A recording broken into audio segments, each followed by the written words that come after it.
ഒരു സന്തോഷ വാർത്ത നിങ്ങളുമായിട്ട് പങ്കുവെക്കാനാണ് ഇപ്പോൾ കാണുന്നത്. ലൈഫ് ഭവന പദ്ധതി ഒന്നാം LDF സർക്കാരിൻ്റെ കാലത്ത് ആരംഭിച്ചതാണ്. ആ ലൈഫ് ഭവന പദ്ധതി ഗംഭീരമായിട്ട് മുന്നോട്ട് പോവുകയാണ്. ഞങ്ങൾ പലതവണ പറഞ്ഞിരുന്നു, ഇന്ത്യയിൽ സമാനതകളില്ലാത്ത ഒരു ഭവന പദ്ധതിയാണിത് എന്നത്. ഇപ്പോൾ കഴിഞ്ഞ ദിവസം നീതി ആയോഗ് ഭവന നിർമ്മാണ പദ്ധതികളിൽ രാജ്യത്തെ ബെസ്റ്റ് പ്രാക്ടീസുകളിൽ ഒന്നായിട്ട് ലൈഫ് ഭവന പദ്ധതിയെ അംഗീകരിച്ചിരിക്കുകയാണ്. ചില ദേശീയ മാധ്യമങ്ങൾ അത് സംബന്ധിച്ച വാർത്ത കൊടുത്തിരുന്നു. നിങ്ങളുടെ ശ്രദ്ധയിൽ വരാത്തതുകൊണ്ടായിരിക്കും എന്ന് ഞാൻ വിചാരിക്കുന്നു. അപ്പോൾ ഇന്ത്യയിലെ അഫോർഡബിൾ ഹൗസിംഗ് രംഗത്തെ ഒരു ബെസ്റ്റ് പ്രാക്ടീസായിട്ട് ലൈഫ് അംഗീകരിക്കപ്പെട്ടിരിക്കുകയാണ്. നീതി ആയോഗാണ് അത് തിരഞ്ഞെടുത്തിട്ടുള്ളത്. ഇതുവരെ ലൈഫിൽ 6,547,000 വീടുകൾ നിർമ്മിക്കാനാണ് കരാർ വെച്ചത്. അതിൽ 4,76,076 വീടുകൾ പൂർത്തിയാക്കി. 1,24,471 വീടുകളുടെ നിർമ്മാണം നടന്നുകൊണ്ടിരിക്കുകയാണ്. ഫെബ്രുവരിയിൽ ലൈഫ് ഭവന പദ്ധതിയിൽ 5 ലക്ഷം വീടുകൾ പൂർത്തീകരിക്കുക എന്ന നാഴികക്കല്ല് പിന്നിടും. അത് വിപുലമായി തന്നെ സംസ്ഥാനത്ത് ആഘോഷിക്കുകയും ചെയ്യും. ലൈഫ് മിഷൻ രാജ്യത്തെ തന്നെ ഏറ്റവും മികച്ച ഭവന പദ്ധതിയായി, മാതൃകാ ഭവന പദ്ധതിയായി നിതി ആയോഗ് തെരഞ്ഞെടുത്ത സന്തോഷം പങ്കുവെക്കുകയായിരുന്നു മന്ത്രി MP രാജേഷ്. ഫെബ്രുവരിയിൽ 5 ലക്ഷം ലൈഫ് ഭവനങ്ങൾ പൂർത്തിയാകും. 6,40,000 വീടുകൾക്കുള്ള കരാറായി, ലൈഫ് മിഷനിലൂടെയുള്ള വീടുകൾക്ക് കരാറായി എന്നും മന്ത്രി MP രാജേഷ് പറഞ്ഞു. അതോടൊപ്പം തന്നെ അദ്ദേഹം ചോദിച്ച വളരെ പ്രസക്തമായൊരു ചോദ്യം, ഈ സാഹചര്യത്തിലെങ്കിലും ഇനി ലൈഫ് പദ്ധതി പൂട്ടുമെന്ന് പറയാൻ പ്രതിപക്ഷത്തിന് ധൈര്യമുണ്ടോ?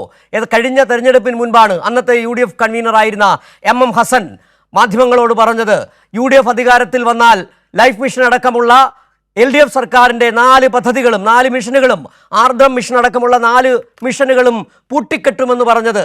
ഇവിടെ നീതി ആയോഗ് രാജ്യത്തിൻ്റെ ഏറ്റവും ക്രെഡിബിളായ സംവിധാനം പറയുന്നു ലൈഫ് മിഷനാണ് രാജ്യത്തെ ഏറ്റവും മികച്ച മാതൃകാ ഭവന പദ്ധതി എന്ന് പറയുമ്പോൾ ഈ സാഹചര്യത്തിലാണ് മന്ത്രിയുടെ ചോദ്യം കൂടി പ്രസക്തം. അതോടൊപ്പം തന്നെ അദ്ദേഹം കൂട്ടിച്ചേർത്ത മറ്റു ചില കാര്യങ്ങളാണ്. വയനാട് പുനരധിവാസവുമായി ബന്ധപ്പെട്ട് 300 വീടുകൾ കോൺഗ്രസ് പൂർത്തിയാക്കിയെന്ന് 30 സെക്കൻഡ് കൊണ്ട് പറഞ്ഞ VD സതീശന്റെ വാക്കുകൾ, അതോടൊപ്പം തന്നെ വീടുകൾ നിർമ്മിച്ചു നൽകുന്നതിന് കട്ട് ഓഫ് ഡേറ്റ് ഇല്ല എന്ന് പറഞ്ഞ KPCC അധ്യക്ഷൻ സണ്ണി ജോസഫിന്റെ വാക്കുകൾ. ഇതിനോട് ചോദ്യങ്ങളില്ലേ മാധ്യമങ്ങൾക്ക്?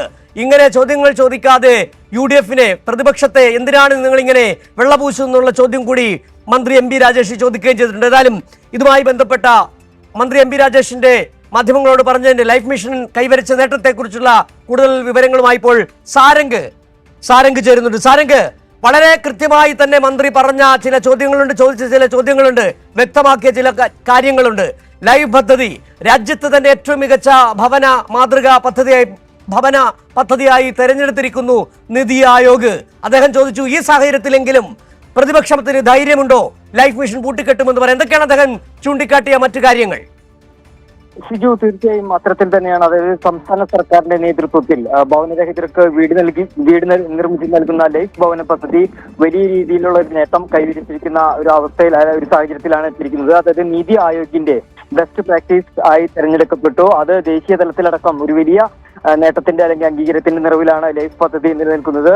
6 ലക്ഷത്തിലധികം വീടുകൾക്കാണ് കരാറ് ലഭിച്ചിരുന്നത്. ഇപ്പോൾ 4 ലക്ഷത്തിലധികം വീടുകളുടെ പണി പൂർത്തിയാക്കി. ഇനി ഫെബ്രുവരിയോടെ 5 ലക്ഷം വീടുകൾ പൂർത്തിയാക്കാൻ സാധിക്കുമെന്നാണ് നിലവിൽ മന്ത്രി അറിയിച്ചിട്ടുള്ളത്. അത് ഇത്രയും ഒരു വലിയ അംഗീകാരത്തിന്റെ നിറവിൽ നിൽക്കുമ്പോഴും പ്രതിപക്ഷം ഉൾപ്പെടെ ഈ ലൈഫ് മിഷനെ ഏതു വിധേനയും തകർക്കാനുള്ള ശ്രമങ്ങളാണ് നടത്തിയിരുന്നത്. അതുപോലെ തന്നെ ഈ വയനാടുമായി ബന്ധപ്പെട്ട് വലിയ വാഗ്ദാനങ്ങളാണ് കോൺഗ്രസും UDFും നൽകിയിരുന്നത്. അതിൽ എത്ര വീടുകൾ ഇത്ര നാളുകൊണ്ട്, അതായത് 1.5 കൊല്ലം പിന്നിട്ടിട്ട് പോലും എത്ര വീടുകൾ UDFന് പണിതു നൽകാൻ സാധിച്ചു എന്നുള്ള കാര്യം മന്ത്രി MP രാജേഷ് ചോദിക്കുന്നുണ്ട്. അതുപോലെ തന്നെ VD സതീശൻ ഇന്നലെ നടത്തിയ ഒരു വാർത്താ സമ്മേളനമുണ്ട്. അതിൽ പറയുന്നത് 30 മിനിറ്റ് കൊണ്ട് 300 വീട് നിർമ്മിച്ചു നൽകിയ പോലെയായിരുന്നു VD സതീശന്റെ പ്രസ്താവന എന്നാണ്. അതായത് വാഗ്ദാനം മാത്രം, അത് ഈ വീടുകൾ വയനാട് പുനരധിവാസത്തിനായി ഇത്ര വീടുകൾ നിർമ്മിച്ചു നൽകുന്ന വാഗ്ദാനം നൽകിയിട്ടും അത് എത്ര വീടുകൾ നിർമ്മിച്ചു നൽകി, അല്ലെങ്കിൽ അതിനെ സംബന്ധിച്ച് അതിന് പിരിവെടുത്ത പണം എവിടെ എന്ന് പോലും UDF-നോ അല്ലെങ്കിൽ പ്രതിപക്ഷ നേതാവിനോ UDF-ന്റെ മറ്റംഗങ്ങൾക്കോ അറിയില്ല. അല്ലെങ്കിൽ അതിനെ കുറിച്ച് ചോദിക്കുമ്പോൾ പോലും പലതരത്തിൽ ഒഴിഞ്ഞുമാറുന്ന സാഹചര്യമാണ് നിൽക്കുന്നതെന്നും അദ്ദേഹം ആരോപിച്ചിട്ടുണ്ട്. എന്തായാലും ലൈഫ് മിഷൻ പദ്ധതിയെ സംബന്ധിച്ച് വലിയ ഒരു നേട്ടമാണ്, അല്ലെങ്കിൽ വലിയ ഒരു അംഗീകാരമാണ് ലഭിക്കുന്നത്. സംസ്ഥാന സർക്കാരിന്റെ നേതൃത്വത്തിൽ പാവപ്പെട്ട ഭൂരഹിതരായിട്ടുള്ള ജനങ്ങൾക്ക് വേണ്ടി വീട് നിർമ്മിച്ച് നൽകുന്ന പദ്ധതികളാണ്. ഇതിനോടകം തന്നെ 4 ലക്ഷത്തിലധികം വീടുകൾ നിർമ്മിച്ചു നൽകി. ഇനി ഫെബ്രുവരിയോടുകൂടി 5 ലക്ഷത്തിലധികം വീടുകൾ നിർമ്മിച്ചു നൽകുമെന്നാണ് മന്ത്രി MB രാജേഷ് ഉറപ്പ് നൽകിയിട്ടുള്ളത്. ശരി സാരംഗ്.